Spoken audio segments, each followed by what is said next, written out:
All right, welcome to the new year, all H Coast families, grade 10s, 11s, 12s. I got a few things to go over. Um, Starting with this, I have met with many of you, and you guys do not have this website as a bookmark. So, this is a reminder onlineschool.ca /HCOS. If you go to just onlineschool.ca, this is our landing page, and this is where people apply to come to our school. There's a lot of good information here, but by clicking the at HCOS, which is the /HCOS, this is all the information that is pertinent to you guys. So I'm going to try to go through a bunch of things quickly so that this isn't a long video. Number one, you are able to re-enroll for next year. Grade 12s, I've got a couple things for you in rapid order.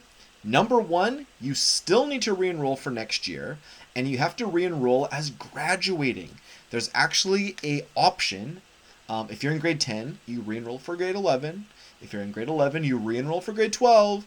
But in grade 12, you get to re-enroll and choose graduating. And that's exciting. So you can re-enroll for that. Grade 12s, there is a meeting tonight. It is on scholarships. So if you do not know, I'm going to link this in here. There's a bunch of information. So even if you're not in grade 12 and you want to hear about stuff regarding your personal profile and just getting ready for that, jump in. It's going to be great. Grade 10s, if you want to, sure, absolutely. Why not? Another one for grade 12s, if any of you are considering BCIT, which is like technology school here in BC, there are entrance scholarships that you should be you should know about, and lots of universities have entrance scholarships, so you definitely want to find out about them if they have them. Some of them you get automatically, and then some of them you have to kind of like apply to, but they still are given to you automatically based on grades or whatever it might be. I got entrance scholarships when I went to UBCO. So that's one thing for just grade 12s. For everyone, there are 3 assessments that you have to do in order to graduate. There are 2 in grade 10, literacy and numeracy. There's 1 in grade 12, literacy. 3 in total. We ran a session in November and we ran a session in January. Those are both done. But there is another one coming up in April and then the final one in June.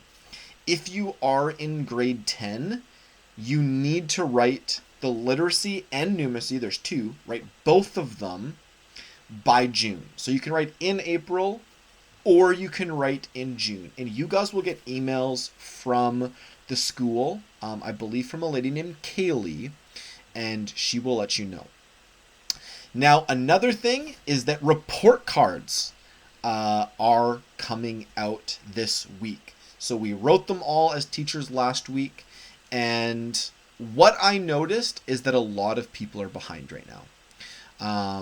So when the report cards come out, please read what is there. And I am going to give a huge shout out to the Student Support Center. So if you are behind, if you're not doing as well, it might be time to come to the Student Support Center and book a time with Carly or Taryn and get some planning done for your stuff.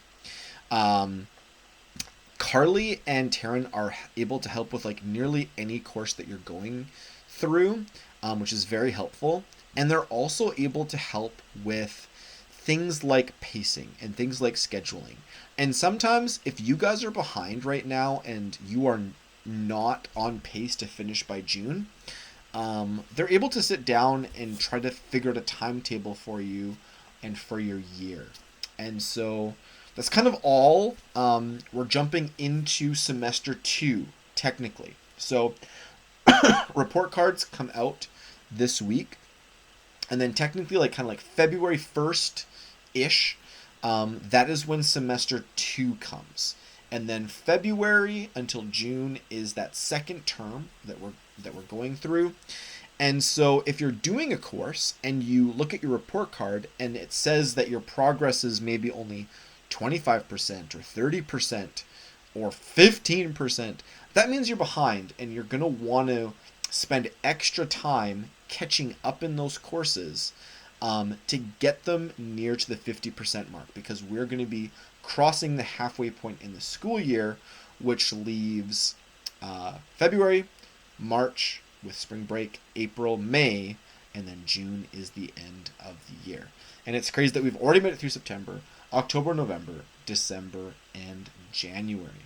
So 5 months have come. 5 months are still yet to be. And I hope you guys are doing well. Please reach out if you guys need help. Many of you guys are booking time slots with me, which is really helpful. And so if you realize that you do need to meet with me, we need to take a look at programming, perfect. Let's do it. Let's meet soon and let's chat about what you're going through. But I'll end this video here with that, and I hope you guys are doing well. Take care.